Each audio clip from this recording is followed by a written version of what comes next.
I'm Jerry Evans. I've been connected with the water industry for 40 years, and I've designed many things for the water industry, and was runner-up in the Tomorrow's World competition in 1987, and also runner-up in the water industry Hydro Awards in 1995. Today I want to talk to you about the 8 million substandard meters that we've installed over the last 20 years with the knowledge of the water industry and also of politicians. I'm not very good at this video. It's the first one I've done, but I'm not trying to win an Oscar, and I'm not trying to win the Laurence Olivier Award. I'm trying to inform you of what's happening. The video has been made for 6 groups of people. It's been emailed to every member of Parliament. Secondly, it's a message to all the governments throughout the world, especially those in developing countries such as India, China and Brazil. I want to persuade them to avoid the mistakes we made in the UK and to stop buying substandard water meters that can break down after a few seconds after they've been installed.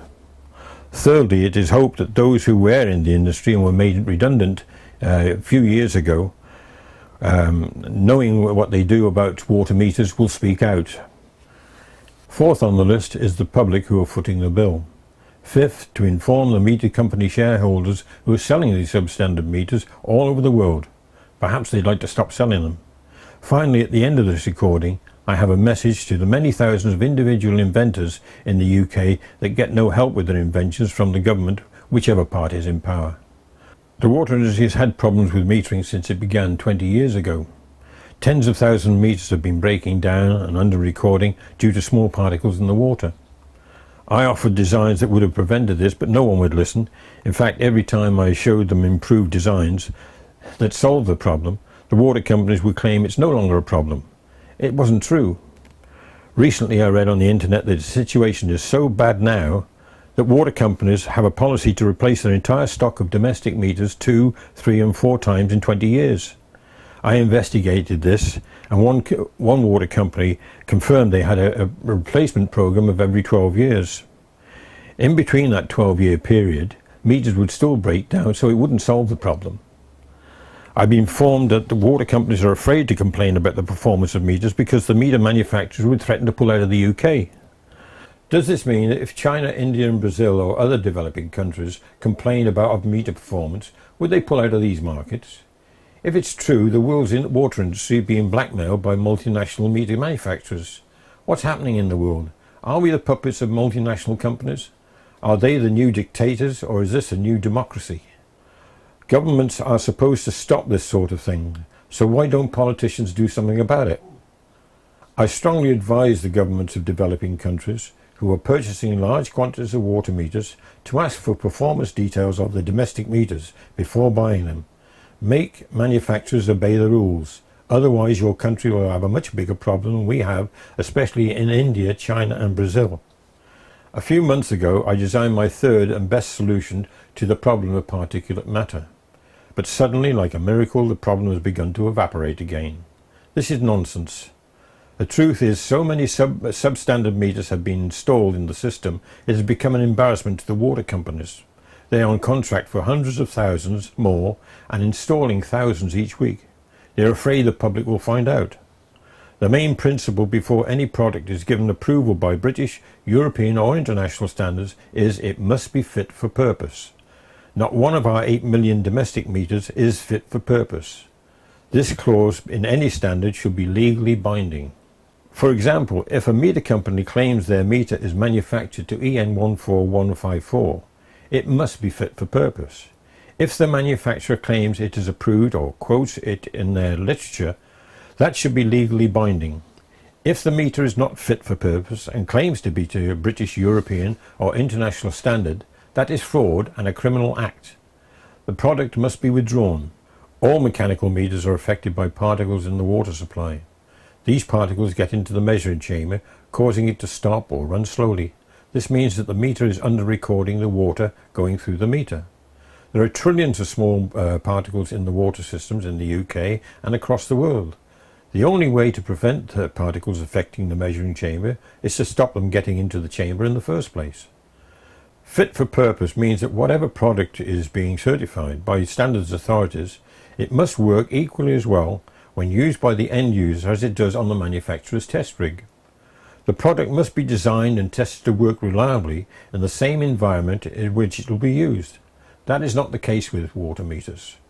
Now, there is a CE emblem on all European products, and that says the term CE marking means that a manufacturer has satisfied the IVD directive by ensuring that a product conforms to the relevant essential requirements and that it is fit for the intended purpose. This is not a life-threatening situation. It's a quiet little scam that has cost the public in the UK tens of millions of pounds over a period of 20 years. No one has had the nerve to talk about it openly except myself. In so doing, I've made myself the most unpopular person in the water industry, but that's life. If allowed to continue, the situation is going to get worse, not better. The reason this scam has gone on so long is because the public doesn't take any notice of water meters. They just assume that if it isn't working, they're getting their water for nothing. That isn't true. The water companies are not philanthropic societies. They are profit-making companies that sell water. Despite what some people may think, water doesn't fall from the sky and get to your taps free of cost. It's a long process and costs a lot of money. There's also a lot of infrastructure to maintain, and that costs money. Water that isn't recorded on the water meter is estimated as a loss and charged to the rest of us as leakage. One meter manufacturer correctly states in their sales literature, estimated leakage figures are no substitute for accurate metering. This means you can't be sure that the estimates are correct.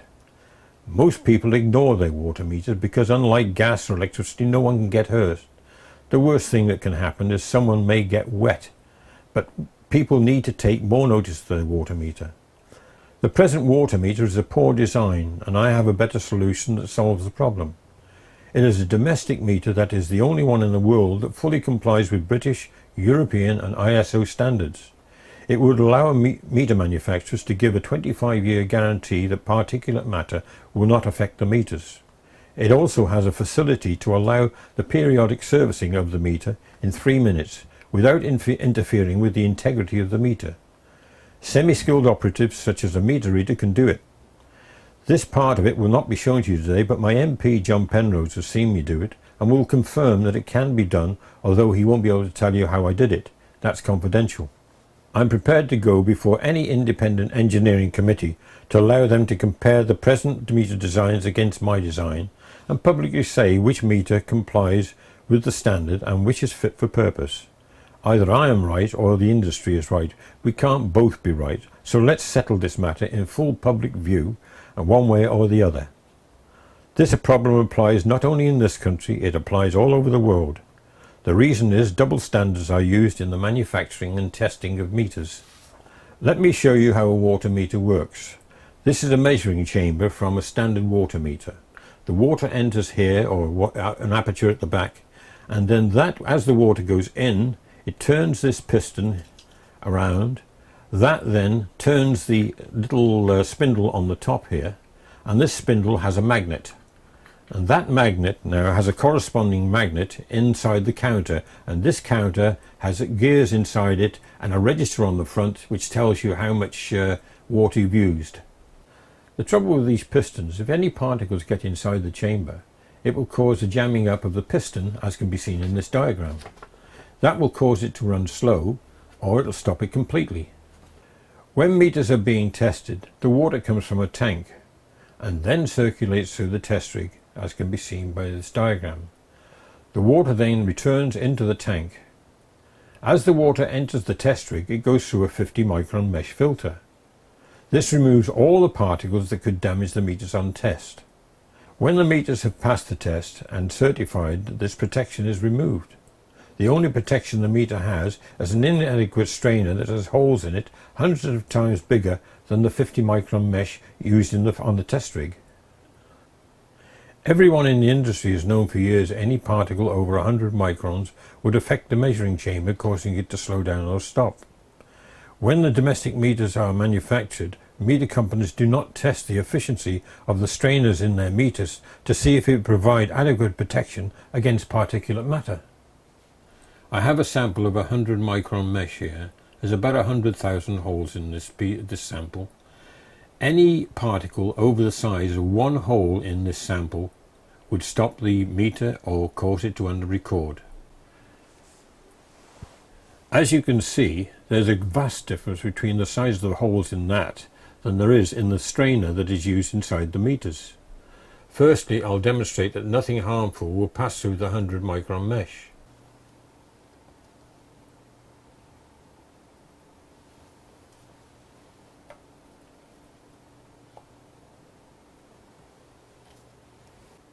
Now I'll demonstrate how inadequate the strainers are used in present meters.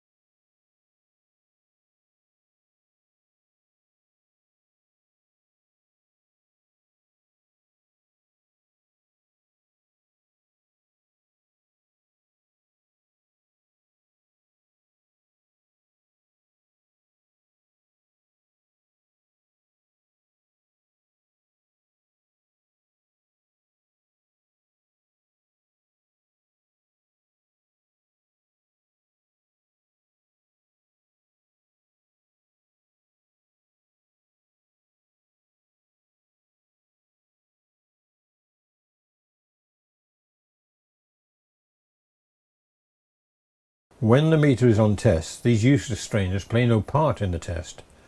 Why not, you may ask? It's very simple. They don't want meters to work for 20 years. It's bad for business and there's a lot of money to be made in meter failures and replacements. Meters are deliberately designed to break down. Another point the public should know, standards authorities such as British and European standards don't write the standards. They're written by manufacturers. It's a self-regulation, therefore always open to abuse. And the standard written for domestic meters is an ill-defined and illegitimate standard. Meter testing is the equivalent of a car manufacturer testing cars in the factory with air and petrol filters fitted to the engine, then removing the filters just before it leaves the factory, knowing it will cause the car to break down. If the car manufacturers did that, there would be uproar. No one notices what's happening with the water meter because the members of the public don't come into close contact with them, and no one gets hurt. You just pay the bills and the politicians don't want to stop it. A few years ago there was an EU recommendation titled Revised Meter Manufacturers Installation Instructions, European Standards Committee CP/30/7/1. It stated, due to the normal filtration processes of the water supply, also because of circumstances beyond our control, gritty particles are naturally found in all water flows. To ensure that the meter works in accordance with revised European standards, also to maintain its maximum accuracy and reliability, it is imperative that the meter measuring element is protected by a 100 micron stainless steel mesh strainer fitted upstream of the meter. All guarantees will be null and void if these instructions are not strictly adhered to. It ended up in the European standard as EN 14154/1, Water Meters Part 1, General Requirements. 4.6. Protection against solid particles. If the accuracy of the water meter is likely to be affected by the presence of solid particles in the water, turbine and displacement type water meters for example, it should be provided with a strainer or filter. There was no mention of a 100 micron mesh. All that's gone. No change to the design. They changed the standard to fit the design. That's the easy way out. The same type of user strainer is used today as it was 20 years ago. There are two types of mechanical domestic meter, the inline and the manifold meter. There is also another meter generally referred to as a smart meter. It should rightly be called an electronic or fluidic meter, but I'll go into that later. Here are some diagrams of current meters. This is one type of inline meter. The water comes in here and brings the particles in with it, and when the water stops it begins to pile up at this point here. There's the strainer, so when the water comes in next time, any particles that are in this area here agitates, and of course it goes through the strainer and gets into the measuring chamber. This measuring chamber then has a drive on here which then drives another gear there, and that turns the counter. This is another type of inline meter. The water comes in here, it comes underneath the measuring chamber, But any debris that is left in the bottom here, again it gets agitated each time the water comes in and is forced through the strainers and gets into the measuring chamber. It then comes through the measuring chamber and on the outlet. Sometimes inline meters are mounted on their side. The water comes in here, but the debris settles at this point here. Then when the water comes in next time, it disturbs the debris and it goes in through the filter and into the measuring chamber. This is a manifold meter, and that's the valve that is usually in the meter box outside in the pavement. The water comes in here, goes through the bottom of the meter, through that strainer in the side there, over the top into the measuring chamber and then back down through. But the strainers there are so wide the particles are driven over the top and into the measuring chamber. This is the manifold meter mounted inside. It has just a normal manifold. The stop tacks are on either side, but it still works exactly the same way. The particles get up through the top and then go into the measuring chamber and stop the meter. In 1994, Schlumberger, one of the biggest manufacturers in the world, carried out tests on all domestic meters available at the time. This is their report. It concluded none of the meters, including their own, could cope with particles over 100 microns. In other words, they were not fit for purpose. They recommended a filter based on what I had produced to solve the problem. This report was presented to the Society of British Water Engineers, SBWI, in Leamington Spa in October 1994. This is written evidence that the industry and government know about this problem for at least 17 years. I know that is true because I wrote to the Minister for DEFRA at the time and he ignored my warnings. Meter manufacturers are knowingly selling a product with a built-in fault that is likely to cause it to break down or under-record. I believe this is illegal under the Sale of Goods Act and the meter cannot be fit for purpose. However, to get this stopped, someone has to complain and no one will except me.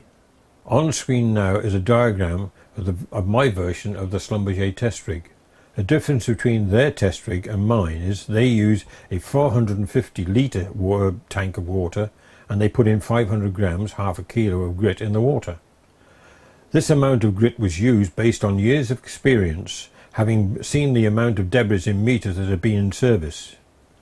I use a 45 litre water tank, 10% of the size, and in theory could use 50 grams of grit in the water. However, the maximum amount of grit I've ever used is 20 grams. That is 60% ratio reduction of grit per litre of water that Schlumberger used. In this test at first, I will use only approximately 10 grams of grit. That is an 80% reduction of grit per litre of water that Schlumberger used in their test. In theory, the meters should last longer in this test than they did on the Schlumberger test. The difference between my demonstration and theirs is I test the efficiency of present meters against a meter I have modified to overcome these problems. As you can see, there is a 45 litre tank of water and the meters are working correctly. The one on the right is a brand new meter and has never been used before today, and my modified design is on the left. The brand new meter is an excellent design and will work for 20 years on a test rig with no problems. It is when you install it into the distribution that the problems start. There's a little bit of head loss on my design because it is the first prototype and the new components inside are machine made and have sharp edges. This test has nothing to do with head loss. It is to see which design can cope with particulate matter best of all. There will be no head loss with my design when it's in production.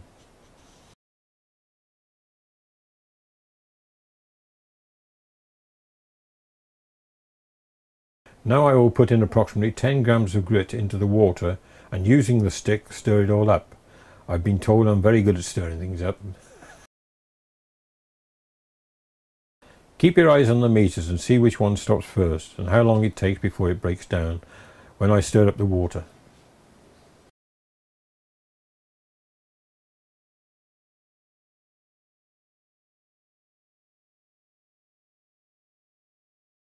That took less than 10 seconds and yet the ratio of grit per litre of water was reduced by 80%.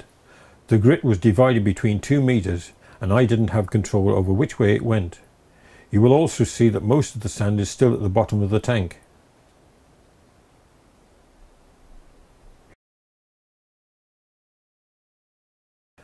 Now I turn the valve off, leading it to the broken meter, and direct the rest of the water and grit towards my modified design. I will also add another 10 grams of sand to the water and stir that in to make the test a bit tougher for my meter.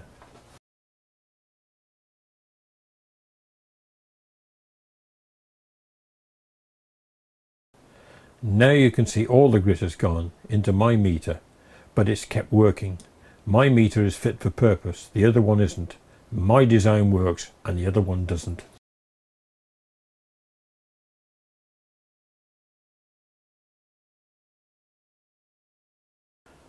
When the present meters break down, they're thrown away. You can't repair them or reuse them. It costs £70 or more for each one to be replaced.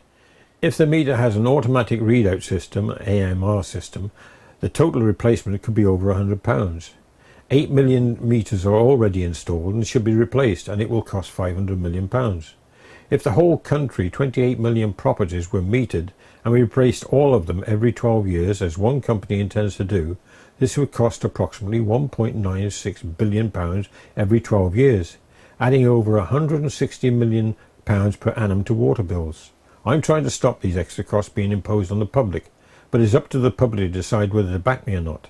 The public in other countries should also consider whether they want to have the problems we have in the UK, because their meters will also fail. I asked 3 questions of our 650 MPs in Parliament. What are you going to do about the 8 million substandard meters already installed? Who's going to pay to replace them? What are you going to do to stop this scam? Over the last 20 years I've written to DEFRA, British Standards, European Standards, Trading Standards, meter manufacturers, Ofwat, and anyone else who I thought would listen. None of them wanted to know. They won't let me speak to parliamentary committees or ministers because none of them want this scam to become public knowledge or stopped.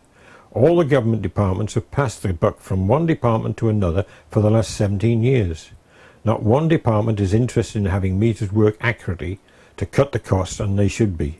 It's deception. So I'll ask a 4th question of the MPs who wouldn't listen to me last time and those who won't listen to me this time. Why the hell did you go into politics if it wasn't to serve the public?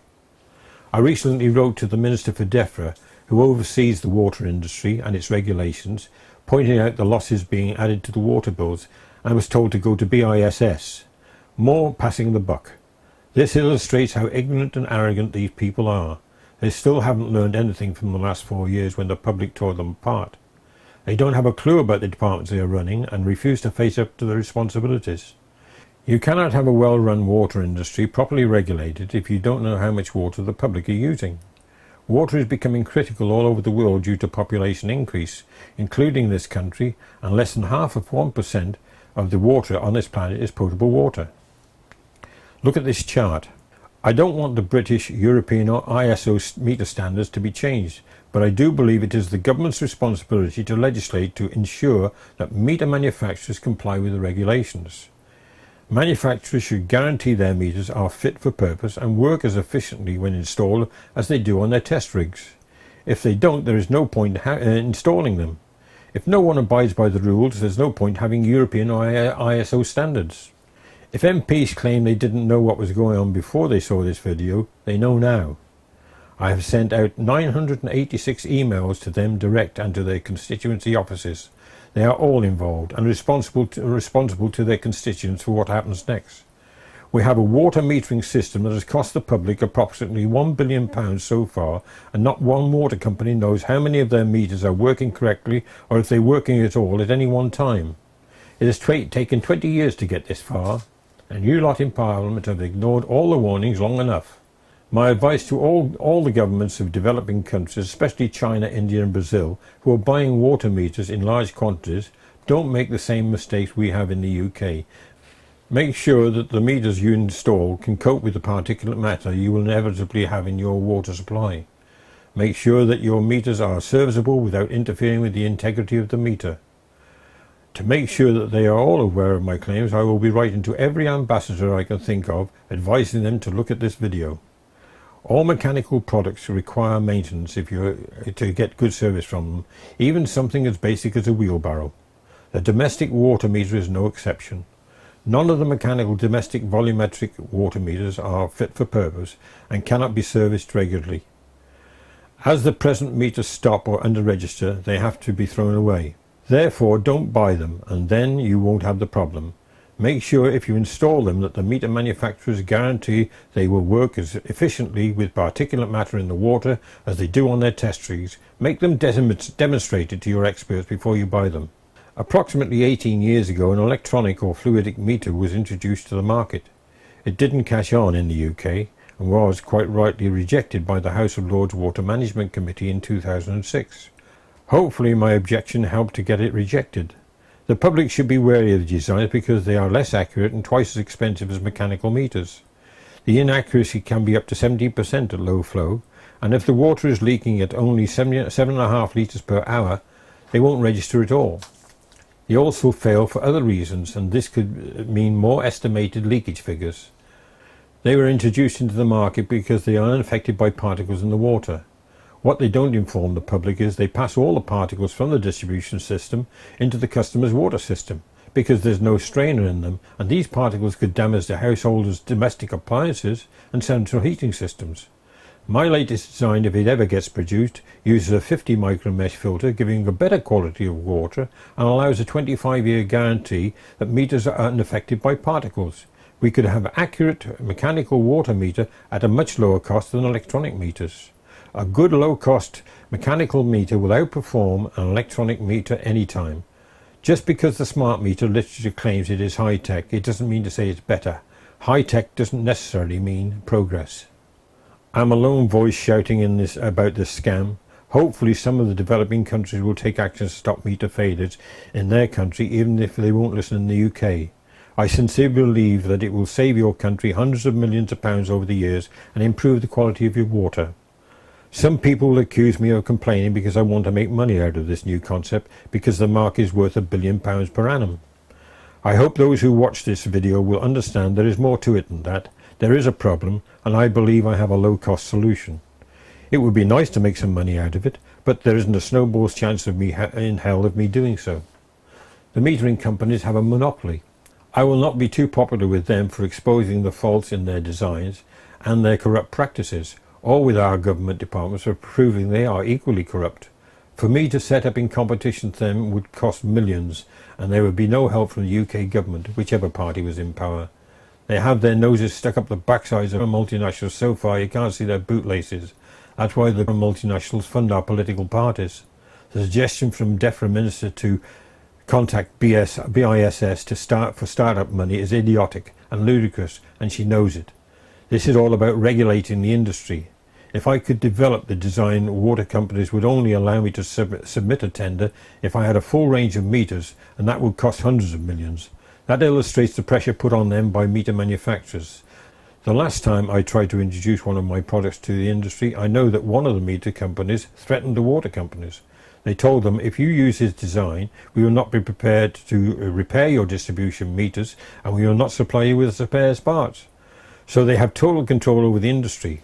Also, water companies have long-term contracts with the meter manufacturers, and it would take years to break into the market. Meter manufacturers don't want a meter that will last for 25 years anyway, because it's bad for business. It also drains more money out of the UK and other countries, and our government condones the practice.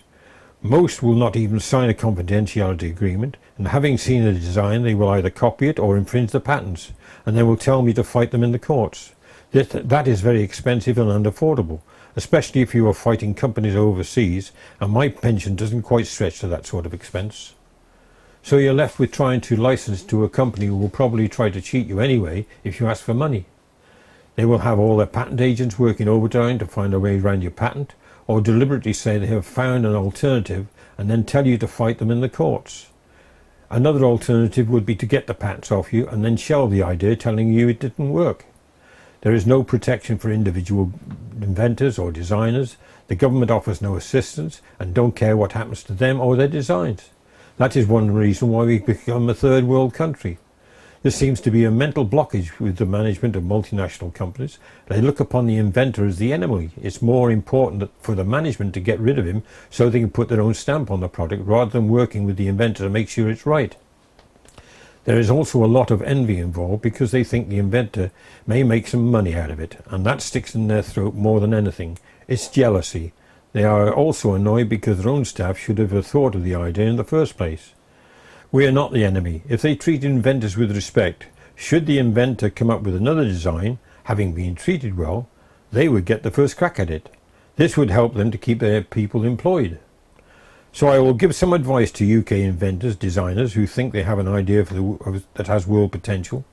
If you have less than £1 million spare cash in your piggy bank, forget it. Irrespective of what you hear from government ministers saying wanting entrepreneurs, don't listen. They don't give a damn about you or your design, but if your patent runs out and a multinational brings it to the market, then the government will give them all the help they want. It is best if you forget it, and if you've already put in a patent application, withdraw it and make sure that the Patent Office do not allow anyone access to it. You design products so you can make money, not someone else. Just in case you don't know, there are people searching lapsed patents in patent offices that may be useful to another company, and they will exploit your ideas by selling your design to them. The Patent Office will keep your withdrawn patent on record on their computer for 7 years. Hopefully their computers are secure, because there has been a lot of intellectual property stolen from the UK in the last few years. I trust the staff at the Intellectual Property Office implicitly, but I don't trust politicians.